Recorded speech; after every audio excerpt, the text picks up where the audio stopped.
আমার চাকরি গেছে চুরি, মাথায় অযোগ্যতার তাজ। ছেলে বলে বাবা স্কুলে তুমি যাচ্ছ না কেন আজ? আমার ব্ল্যাকবোর্ড গেছে চুরি, ফাঁকা ক্লাসরুম আমায় ডাকে। অযোগ্যরাই অপবাদ দিল আমার যোগ্যতাকে। আমি রাজপথে আজ চাইছি আমার শিক্ষাগুরুর মান। লাঠির আঘাতে দিয়েছ আমার শিক্ষার প্রতিদান। ওরা করে চুরি, ওরা খায় টাকা, আমার চাকরি যায়। ক্লাসরুমের ওই ফুলগুলো আছে আমার প্রতীক্ষায়। আমি জানি না ফিরতে পারবো কিনা ওই ক্লাসরুমে। রাজ্যে চলে দুর্নীতি, রাজা অচেতন ঘুমে।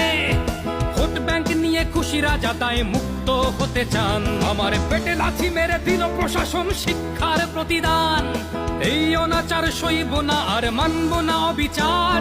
ভিক্ষা চাই না, কেড়ে নিতে হবে নিজেদের অধিকার। জাগো সবে আজ, কেড়ে নিতে হবে নিজেদের অধিকার।